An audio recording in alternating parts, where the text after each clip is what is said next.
Bismillahirrahmanirrahim. Assalamu alaikum students. This is Hamza Noor from Aero Education Network, and today I'm going to solve some questions from the topic integration, A-level maths, Cambridge 9709, pure mathematics 3.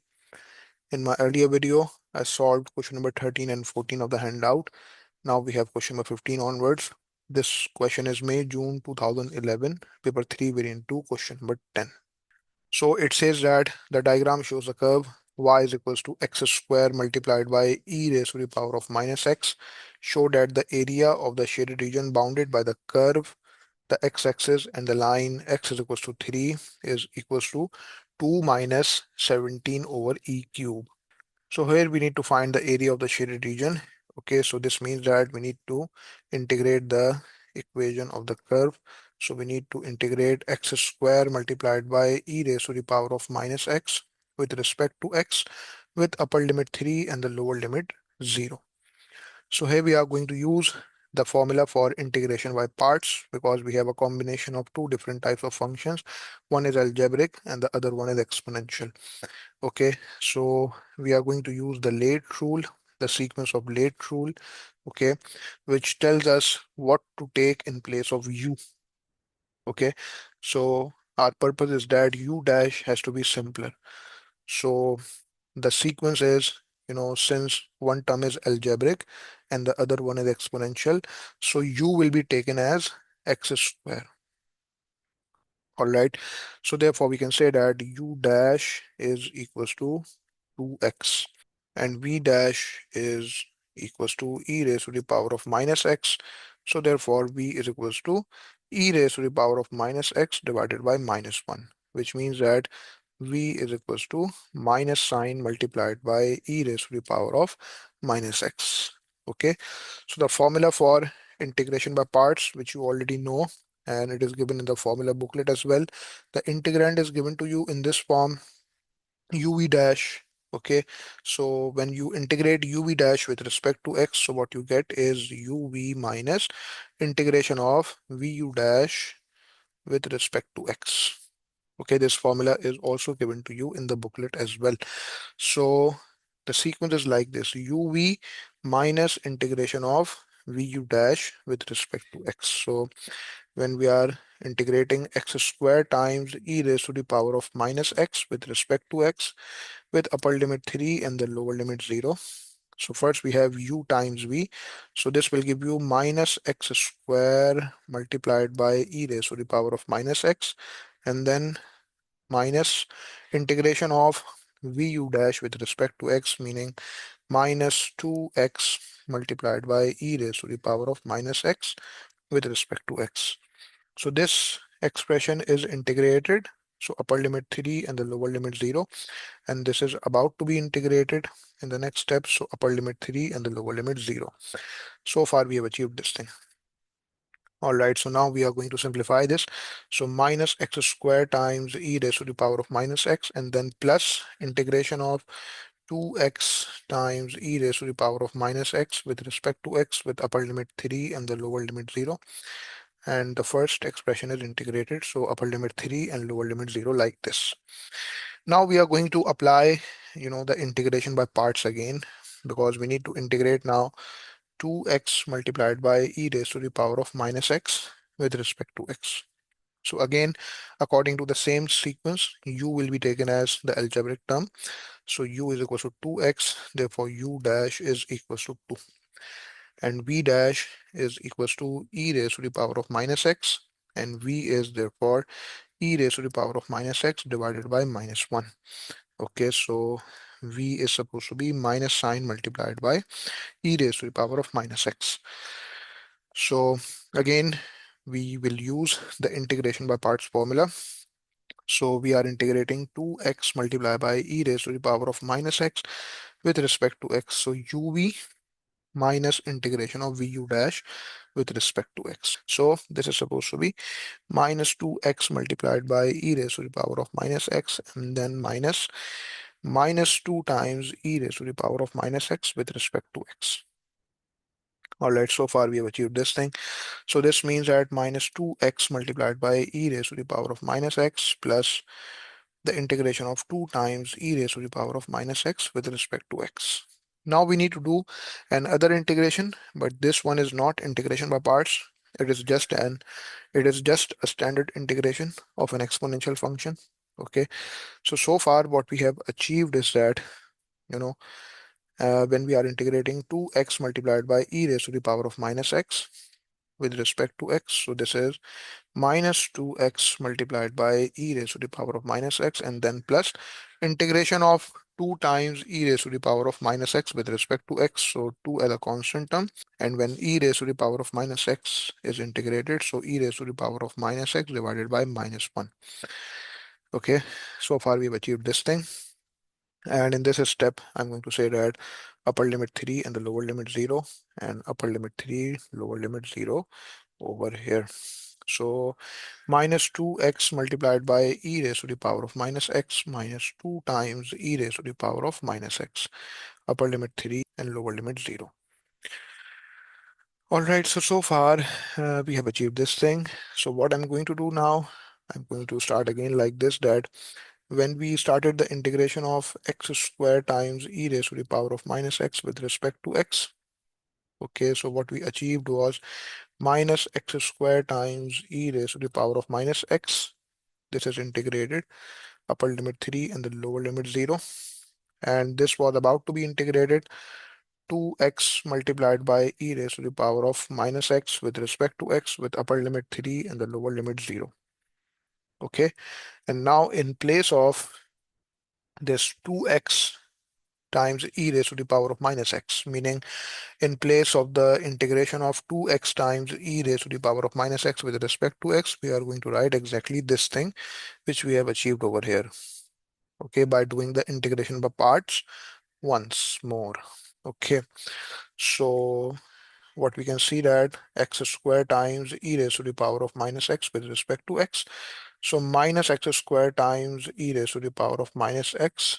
Okay, and then plus the integration of what?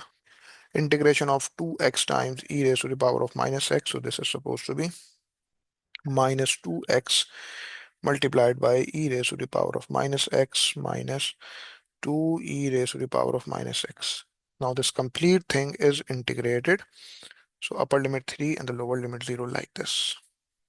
Okay, so now what we can say that we are going to substitute the upper limits and the lower limits respectively. So minus sign multiplied by 3 square multiplied by e raised to the power of minus 3, and then minus 2 times 3 times e raised to the power of minus 3 minus 2 times e raised to the power of minus 3. This is the upper limit, and then subtraction sign, and then we are going to substitute the lower limit 0. Okay, so minus 0 square times e raised to the power of minus 0 minus 2 times 0 times e raised to the power of minus 0 and minus 2 times e raised to the power of minus 0. Okay, so this becomes minus 9 times e raised to the power of minus 3 minus 6 times e raised to the power of minus 3. Okay, and minus 2 times e raised to the power of minus 3. All right, and then over here these two terms will get 0, and then plus 2 times e raised to the power of minus 0, meaning 2 times 1. So far we've achieved this thing. Okay, so minus 9 minus 2 is minus 11, and minus 11 minus 6 is minus 17. So minus 17 times e raised to the power of minus 3 and then plus 2. And therefore we have achieved our required form, that 2 minus 17 divided by e cube. This is supposed to be our final answer. Okay, so in this way, we have shown our answer to part 1. All right, so now let's move on to part 2. So part 2 says that find the x coordinate of the maximum point M on the curve. So, as far as the maximum point M is concerned, so dy over dx at this point will be equals to 0. As simple as that. So uh, we need to differentiate the equation of the curve in order to get the dy over dx function, and then we are going to equate the dy over dx function with 0.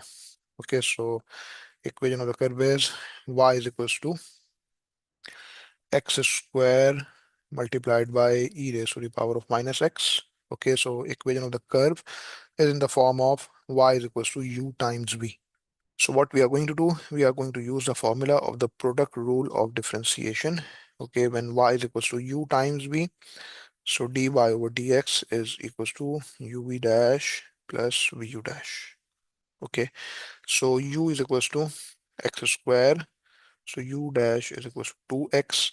V is equals to e raised to the power of minus x. So therefore, v dash is supposed to be minus sign multiplied by e raised to the power of minus x. Okay, so uv dash plus vu dash meaning minus x square times e raised to the power of minus x plus 2x times e raised to the power of minus x. This is dy over dx function. And dy over dx will be equated with 0 in order to find the maximum turning point, and we only need the x coordinate of the turning point. Okay, so what we can do over here is that we can take e raised to the power of minus x as common. Okay, so if I take e raised to the power of minus x as common, what I'm left with inside minus x square plus 2x, and this whole thing is equal to 0. So when I equate e raised to the power of minus x with 0, so there is no solution. Okay, because if I take ln on both sides, so ln 0 isn't defined. The argument of the log can never be 0. So there is no solution to this thing. This cannot be solved when e raised to the power of minus x is equated with 0. So there is no solution. So the other factor is minus x square plus 2x is equal to 0, and in which if I take x as common, so I'm left with minus x plus 2, and this is equal to 0. So x is equal to 0 is basically the origin point. We are not interested in x is equal to 0. If I bring the picture of the question again over here on this page, as you can see that, we are not concerned with x is equal to 0, because at x is equal to 0, we can see that this is the minimum turning point. At x is equal to 0, we can see that the minimum turning point of the curve is over here. At this point also dy over dx is equal to 0, but we are not interested in this point. So we are only interested in the point M, the x coordinate of point M. Okay, so this means x is equal to 0 will be ignored. This will be simply not needed, not required. So therefore, minus x plus 2 will be equated with 0. So x will be equal to 2. This is basically the x coordinate of M, and this is supposed to be our final answer. Okay, the x coordinate of M is x is equal to 2. Okay, we don't need to find the corresponding y coordinate over here, because the requirement is only to find the x coordinate of the maximum point M on the curve. This was the answer of part 2. All right, after this we have part 3. So the requirement of part 3 is to find the x coordinate of the point P at which the tangent to the curve passes through the origin. Okay, so at point P we need to make a tangent. Okay, so I'll remove the classwork over here of the previous class. So what I'm going to do, I'm going to make a tangent at point P. So for that purpose, I'll bring the question over here again. Okay, so here we are going to make a tangent. So at point P, if you make a tangent, it will pass through the origin. So we need to, find the x coordinate of point P. So what we know the fact is that when the tangent will pass through the origin, so it will have an equation in this form, y is equals to mx only, because c will be 0. Because when y is equals to mx plus c, so when c is 0, this essentially means that the line will pass through the origin. Okay, so we need to find the x coordinate of point P. So the gradient will be the dy over dx function. Okay, and this point P is unknown, so I can say that this point P is basically x comma y. Okay, so the dy over dx function which we obtained in a simplified form in a simplified and factorized form was this: e raised to the power of minus x multiplied by minus x square plus 2x. Okay, dy over dx was e raised to the power of minus x multiplied by minus x square plus 2x. Okay, so what we can say is that now, since the tangent passes to the origin, so y is equals to mx, meaning y is equals to e raised to the power of minus x multiplied by minus x square plus 2x, and this is completely multiplied by x. Because the gradient is unknown right now, we don't know the exact value of the gradient. What we know is that the only fact that the tangent passes to the origin. So in place of the gradient, I have mentioned the dy over dx expression. Okay, and since I can say that the coordinates are in the form of x comma y, obviously, so in place of y, I'm going to write the equation of the curve. I can say that the coordinates of P are in the form of x comma x squared times e raised to the power of minus x, isn't it? So in place of y, I'm going to write x squared times e raised to the power of minus x, and this is equals to e raised to the power of minus x multiplied by minus x squared plus 2x completely multiplied by x. Okay, so therefore we can see that e raised to the power of minus x and e raised to the power of minus x are cancelled out. Okay, one x is cancelled out and one x is cancelled out over here as well. So you are left with x is equals to minus x square plus 2x, isn't it? Because simply e raised to the power of minus x, e raised to the power of minus x cancelled out. One x cancelled out over here and one x cancelled out over here. So x is equals to minus x square plus 2x. We just need to solve this equation and we would be able to tell the x coordinate of point P. Okay, so x minus 2x will be equals to minus x square.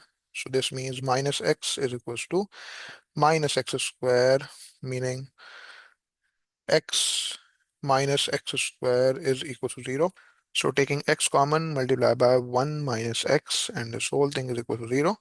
So therefore x is equal to 0 and 1 minus x is equated with 0, so x is equals to 1. So the x coordinate of P is x is equals to 1, because when x is equal to 0, we are talking about the origin. Okay, when x is equal to 0, we are talking about the origin. Okay, so at x is equal to 0, we can also see that that dy over dx is basically equal to 0. So the gradient will be equal to 0 at that particular point. Okay, so we are not interested in x is equals to 0. So we are interested in x is equals to 1. This is which is the x coordinate of point P. X coordinate of point P is a positive value. So x is equals to 1 is supposed to be your answer. Okay, this is the x coordinate of P. I hope this explanation is clear. If you have any further queries, you are most welcome to send me a message on my WhatsApp number if you want any explanation further. So this was basically the question number 15 of the handout, May-June 2011, paper 3 variant 2, question number 10. All right, so now let's move on to another question. Uh, Next one is question number 16 of the handout, which is October-November 2011, paper 3 variant 2, question number 8. Okay. So this is based on integration using partial fractions. In the first part, you need to express fx in partial fractions. And in the second part, you need to integrate it. And you need to show that the exact value of the integral is ln 25 over 2. Okay. So first thing first, we are going to express fx in partial fractions. So 12 plus 8x minus x squared divided by 2 minus x times 4 plus x square. Okay, so as we can see that this is a proper fraction because the highest power of x is 2 in the numerator, meaning in the numerator you have a quadratic polynomial. And as far as the denominator is concerned, so the highest power of x is 3 in the denominator. Okay, but the denominator is expressed as a product of one distinct linear factor and a quadratic factor. Okay, so as far as splitting this into partial fractions is concerned. So this will be a upon 2 minus x plus bx plus c divided by 4 plus x square, because 2 minus x is a distinct linear factor, whereas 4 plus x square is a quadratic factor. Okay. So what we are going to do, we are going to multiply the denominator of the fraction on the left hand side of the identity on both sides. Okay, we are going to multiply the complete denominator. This is the very obvious step which you do. Okay, so the effect of that step would be that 12 plus 8x minus x square is exactly equivalent to a times what? 2 minus x and 2 minus x will get cancelled out. So a times 4 plus x square, and then plus bx plus c is completely multiplied by what?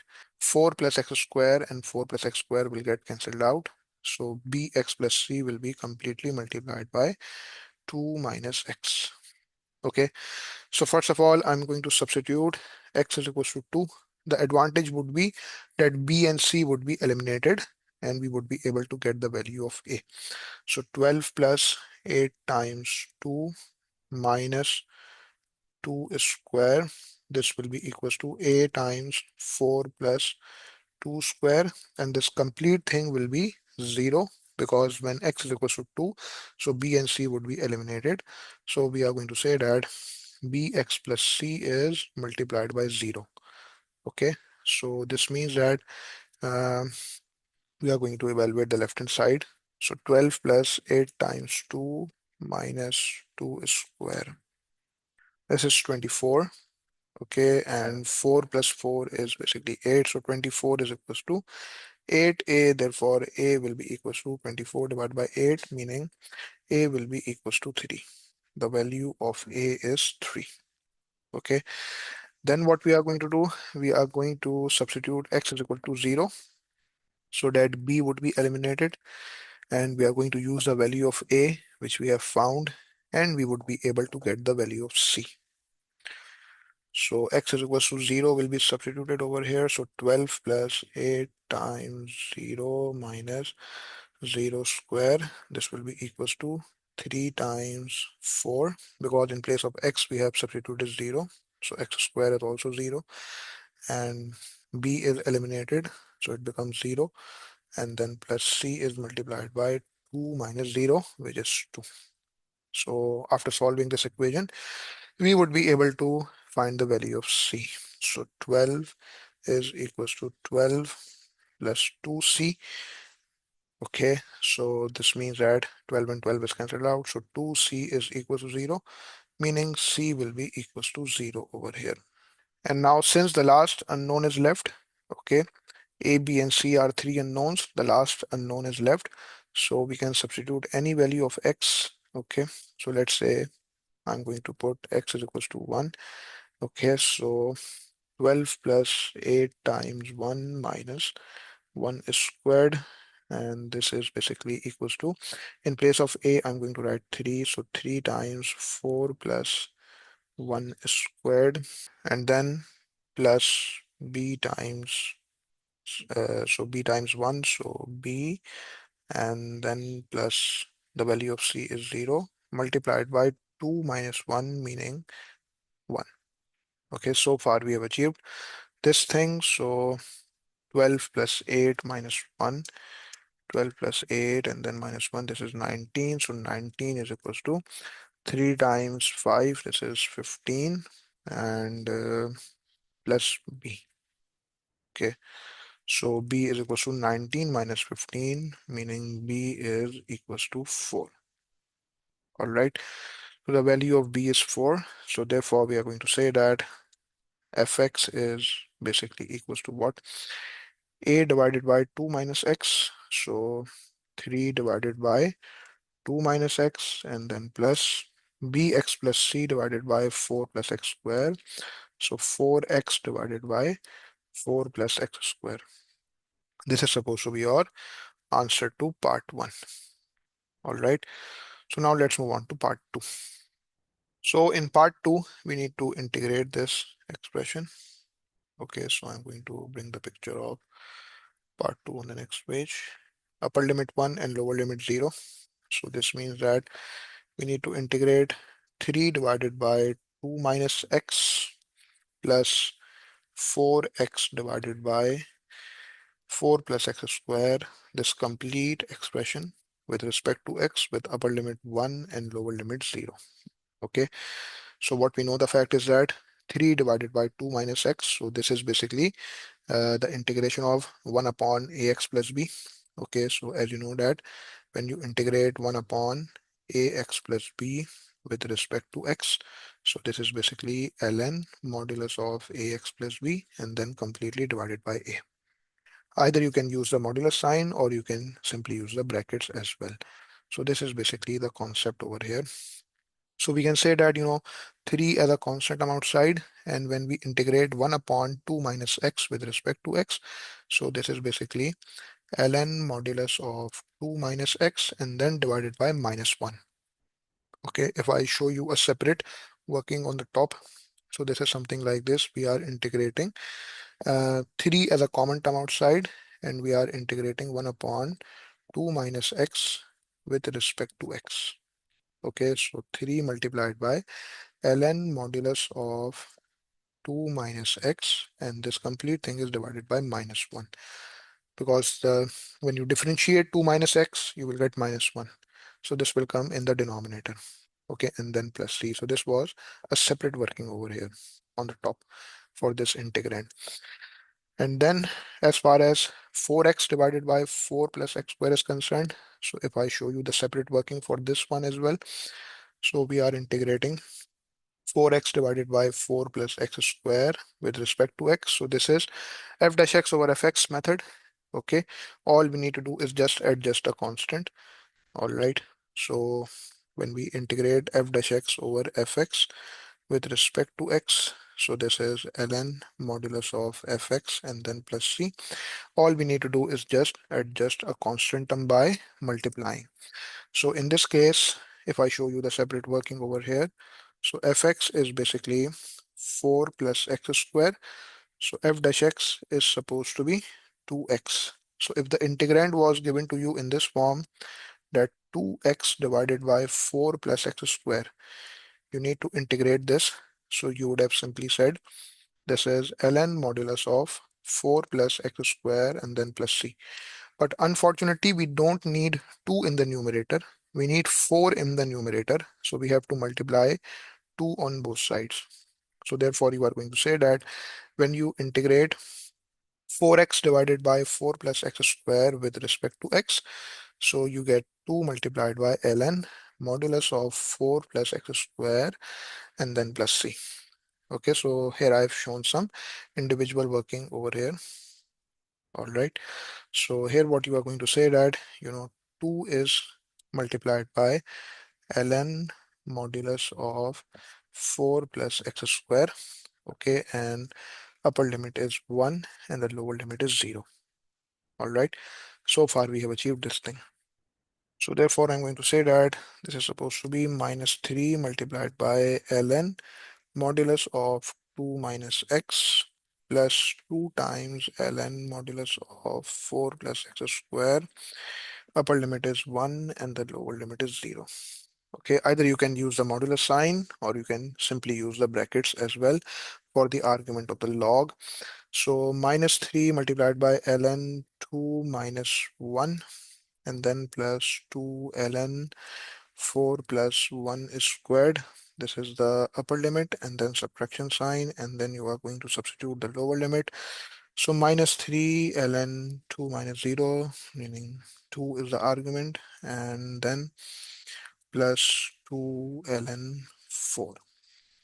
Okay, so far we have achieved this thing. So minus 3 ln 1 plus 2 ln 5. Okay, and then this will turn out to be plus 3 ln 2 because minus sign is multiplied by a minus sign.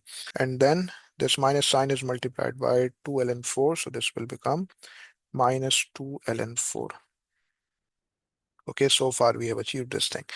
So ln 1 is 0. So the first term gets eliminated over here.